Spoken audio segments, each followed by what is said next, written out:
Buenos días, soy el doctor Jesús Torres Espinosa. Continuamos con la clase de anatomía. En días previos hemos estado revisando los huesos de la cara. Ya habíamos revisado ambos maxilares, que son los que poseen el borde alveolar, donde se encuentran los dientes, la dentición. Revisamos un poco de los dientes nada más, tal vez manejemos una clase en particular nada más para revisar las características y la estructura de los dientes, pero eso será al terminar de revisar el resto de los huesos de la cara. Además de esos maxilares que forman gran parte de la estructura de la cara, revisamos el palatino el día de ayer, un hueso que contribuye a la formación de las fosas nasales en su porción terminal, o sea, ya para formar la salida hacia las coanas se llaman, y forma también la parte posterior, el tercio posterior o el cuarto posterior de lo que sería el paladar duro. Hablamos un poco de su embriología y explicamos que el defecto de cierre en este hueso nos da el paladar hendido, pero que también resulta que este defecto de cierre en el palatino muchas veces convive con lo que es el maxilar superior y también nos genera el labio hendido o labio leporino, como se le nombraba en la nomenclatura antigua. ¿Sí? Entonces aquí estas fueron las imágenes de la clase anterior en la cual veíamos un labio hendido y un paladar fisurado. Y pues las complicaciones de estas pues son para la alimentación y pues por el hecho de que el paciente va a estar pasando alimento hacia su cavidad nasal. Ahora bien, el siguiente hueso a revisar sería el hueso cigomático o hueso malar. Este hueso malar, igual que otros huesos de la cara, también es un hueso par. Recuerden que solamente hay dos huesos que son impares en la cara. Uno es el vómer y otro es el maxilar inferior. Todos los demás son pares. Igual el maxilar superior, igual el palatino que vimos ayer. El cigomático, como mencioné antes, es un hueso par, ¿sí? Junto con el maxilar superior, pues va a ser el siguiente en importancia en cuanto a la formación de la cara, ¿sí? Ya que va a ser básicamente el esqueleto del pómulo. ¿Sí? Igual es un hueso par, es un hueso irregular, va a estar formado principalmente por tejido compacto en gran parte, una pequeña porción de tejido esponjoso en el centro del hueso, es lo único que va a tener. Sí. Pues va a formar una gran parte del borde o la cara externa, borde y cara externa de las caras laterales o de las caras de las órbitas oculares. Sí, como dije, es un hueso par, es un hueso irregular, se puede decir que corto por sus dimensiones. Va a estar situado en la parte más externa de la cara, más hacia afuera, formando, como les digo, el pómulo. Va a estar aplanado en el centro y tiene una forma como de L. ¿Sí? Alguien le da otra forma, como una forma en la cuadrilátera. Entonces tendría dos caras, una externa y una interna. La interna es la que se va a articular con el maxilar superior y la externa es la que le da la forma propiamente ya al pómulo.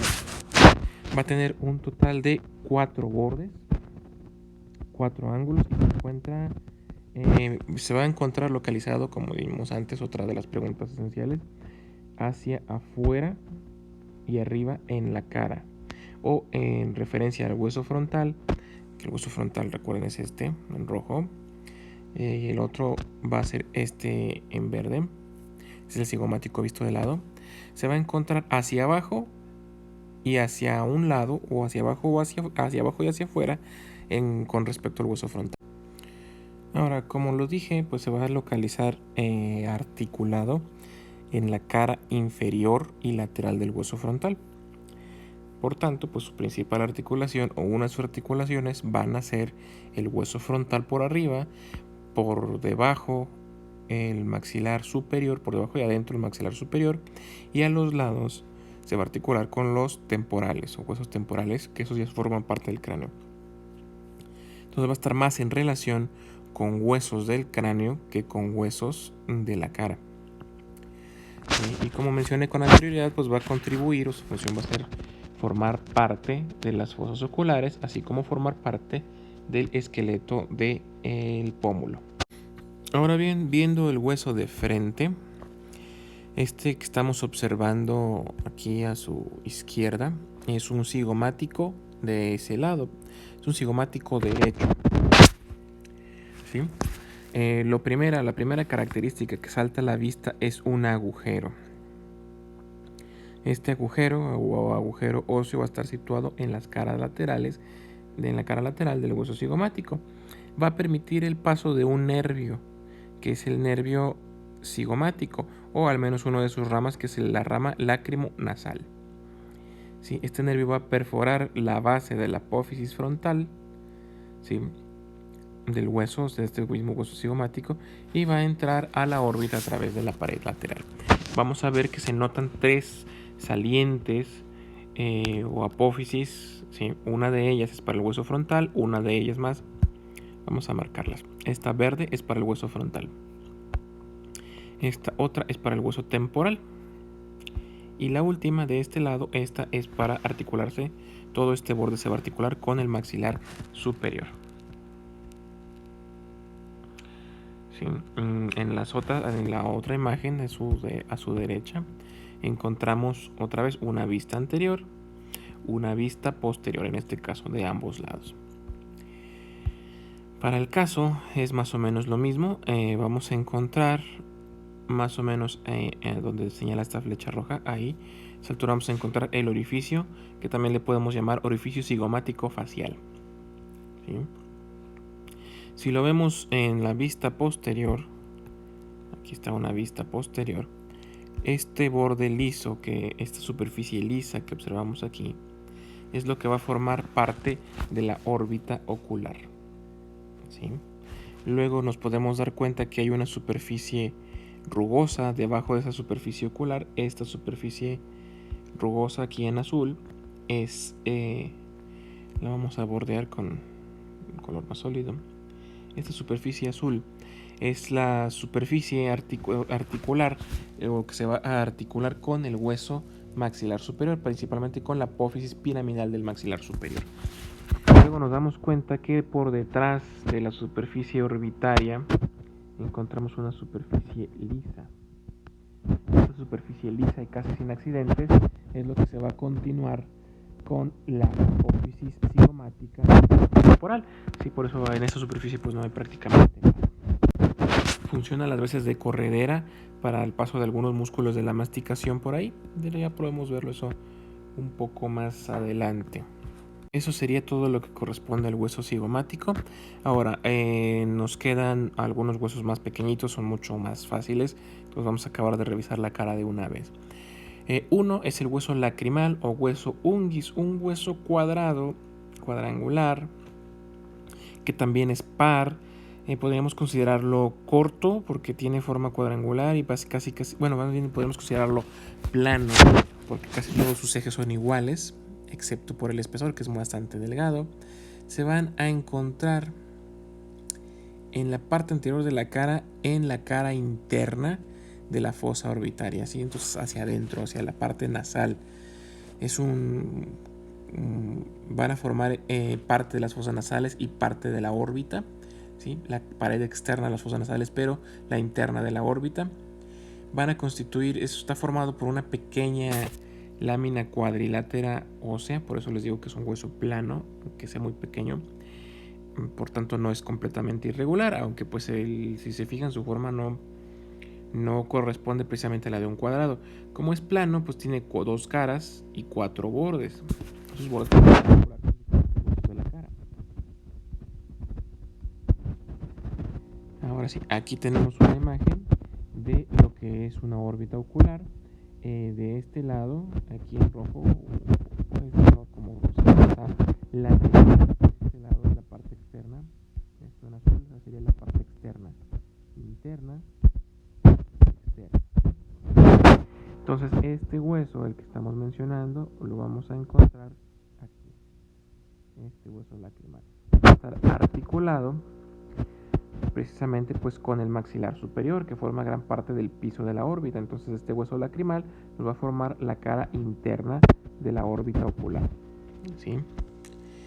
Tiene una ranura que sirve para el paso de las lágrimas y que esa ranura se complementa con el maxilar superior para formar el canal lácrimo-muconasal o dacrio-muconasal, que ya hemos mencionado con anterioridad cuando vimos la descripción del hueso maxilar superior. Dacrio es un prefijo que se utiliza para referirse a lágrimas. Sí, entonces va a tener el hueso maxilar superior por delante. Vamos a regresarnos aquí a la imagen. Sí, entonces está articulado con 3 huesos en total. Primero, por delante de él, aquí en amarillo, vamos a pintarlo en sólido para que se note más. Esto en amarillo es el hueso maxilar superior, uno de los huesos con los que se va a articular. Número 2, se va a articular también con el frontal. Todo este aquí arriba es el frontal, ¿sí? Aquí se nos pasa un poco. Esto es también parte del maxilar superior. Y por último, hacia atrás, déjenme, se los marco para que lo distingan. Esta última lámina cuadrilátera que tenemos aquí detrás va a ser correspondiente con el hueso etmoides. Es la cara externa de las masas laterales del hueso etmoides. Bueno, pues todos los bordes, las caras que tiene pues son lisas, son carentes de muchos accidentes anatómicos. Ahora, en esta cara lateral alcanzamos a observar aquí, esto es la entrada del canal lácrimo-muconasal. No se nota mucho, pero esta sutura es la unión entre el maxilar superior y el hueso lacrimal. Entonces este conducto lácrimo-muconasal va a estar formado por ambos huesos, tanto por el cigomático como el lagrimal. ¿Sí? Ahora los bordes pues son principalmente articulares, son las articulaciones con los huesos vecinos que acabamos de mencionar. El inferior se va a articular también con lo que llamaríamos la concha nasal, pero por dentro, en la nariz, con la concha nasal es el cornete inferior, dando origen al meato inferior en las fosas nasales.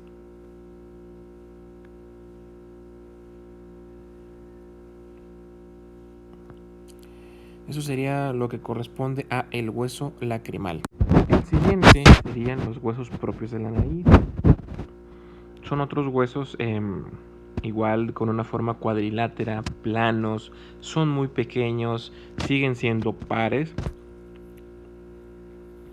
No tienen en sí articulaciones móviles. La mayor parte de los huesos que hemos observado en la cara, en el macizo facial, no poseen articulaciones móviles, son articulaciones fijas.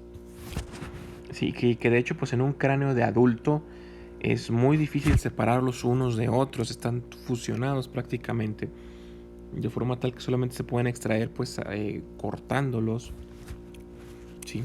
Entonces este hueso par va a estar localizado por debajo del hueso frontal y hacia adelante del hueso frontal. Van a ser huesos medianos, van a estar localizados sobre la línea media. Son huesos cortos y van a estar formados prácticamente por tejido compacto en su totalidad. Estos van a formar parte del puente de la nariz, al menos la parte rígida del puente de la nariz. Como digo que es una lámina cuadrilátera, pues va a tener 2 caras y 4 bordes. Se va a articular por arriba, aquí arriba, este es el hueso frontal, ¿sí? Por abajo y afuera, aquí de este lado, con el maxilar inferior. Y en medio, obviamente, pues se va a articular con el otro hueso nasal. Entonces aquí en medio están partidos por la mitad. Y estas laminitas cuadriláteras en morado son las láminas que forman los huesos nasales. Van a contribuir a formar el puente nasal por fuera y por dentro parte de las fosas nasales. En esta imagen observamos un corte lateral donde podemos más o menos ver dónde están ubicados. Esto de aquí es el hueso frontal. ¿Sí? Esto es el hueso frontal. Esta de aquí abajo es la apófisis palatina del hueso maxilar superior. ¿Sí? Entonces, ¿dónde están estos huesos que estamos mencionando, los propios de la nariz? Son esta pequeña porción. Esta pequeña porción es el hueso nasal o propio de la nariz. Forma una parte del puente. El resto de ese puente está formado por cartílago. Todo esto, el resto de la nariz está formado por cartílago. El siguiente es el hueso Böhmer, también es un hueso formado prácticamente por una lámina muy delgada de tejido compacto. Es el segundo hueso impar, ya habíamos visto el maxilar superior, este es el hueso Böhmer, ese es otro hueso impar. Es uno solo, se va a encontrar en la línea media de la cavidad nasal y por debajo de la lámina perpendicular del hueso etmoides, ¿sí? Va a formar la parte posterior del tabique nasal. Como dije, es un hueso único, es un hueso impar. Está formado por una lámina cuadrilátera, igual, semicuadrilátera, muy delgada. Tiene dos caras y dos bordes. Si se fijan en esta imagen, podemos ver que tiene dos alas.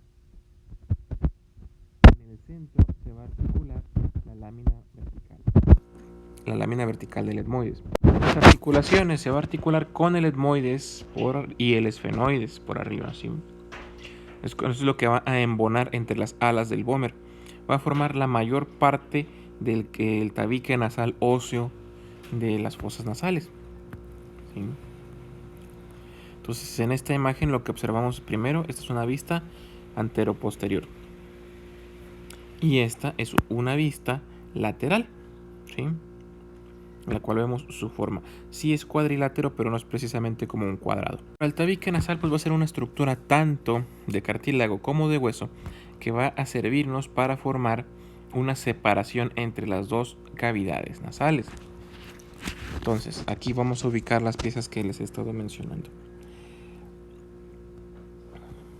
Primeramente aquí detrás, esto que observamos aquí en rojo, ese es el cuerpo del esfenoides, ¿sí? Entonces vamos a ubicar al Böhmer, este es el hueso Böhmer, este en azul. Entonces, como vemos por sus lindes, por sus límites, está articulado hacia atrás con el esfenoides. Y por arriba, esta es la lámina perpendicular del etmoides, entonces tiene dos puntos de articulación ahí. Hacia abajo puede articularse con el maxilar superior, porque recuerden que en su parte intranasal tiene un canal que es una especie de sutura entre los dos maxilares superiores, donde va a embonar el Böhmer en su borde inferior. Por último tenemos a las conchas o cornetes nasales. Son dos placas de hueso también, es un hueso par. Recuerden que los cornetes vimos los primeros, el superior y el medio, que forman forman de parte naturalmente de los huesos del hueso etmoides, de las masas laterales, donde encontramos también los dos primeros meatos. Sí, entonces estos cornetes son láminas óseas cuadriláteras formadas de tejido compacto, solamente que la última, la de más abajo, es independiente. Aquí pues la diapositiva dice que tienen forma de barquilla porque resulta que están enredadas sobre sí mismos. Entonces tienen una forma un poco cónica y se encuentran en el interior de las fosas nasales, ¿sí? Nada más los inferiores forman parte de los huesos de la cara. El superior y el medio, por ser parte del etmoides, pues forman parte del cráneo. También son pares, son dos, se encuentran a los lados de la línea media dentro de las fosas nasales, ¿sí? Van a tener obviamente pues dos caras, una interna y una externa, dos bordes y dos extremidades. ¿Con quién se va a articular? Se va a articular con el etmoides y el maxilar superior por arriba, el palatino por atrás y los huesos lagrimales por delante. Recuerden que los huesos lagrimales es otra laminilla de hueso pequeña cuadrilátera que se encuentra dentro de las fosas oculares. En esta imagen o corte lateral vamos a poder observar los tres cornetes. En verde, aquí arriba, están marcados los primeros dos que forman parte de la cara interna de las masas laterales. Todo este hueso en verde es el hueso etmoides. Ahora, en amarillo aquí abajo, lo que observamos es el tercer cornete, el cornete inferior, que pues va a estar articulado directamente con el maxilar superior, este en azul. Y aquí un poco en rojo podemos ver el hueso lacrimal. Entonces son sus principales articulaciones. Sí, con esto terminaríamos de revisar los huesos de la cara. Si se fijan, los únicos más complejos o más importantes, no importantes, sino los más extensos, grandes o con más accidentes que describir, pues son el maxilar superior, el maxilar inferior y los cigomáticos. Los demás son pequeñas láminas de hueso que complementan la estructura de las diferentes cavidades de la cara. Ya más adelante pues terminaríamos revisando un poco la estructura de los dientes, formas y funciones, ya más en forma, más completo, y analizaremos las cavidades de la cara. Entonces hoy terminaremos así la clase, continuaremos mañana con la siguiente.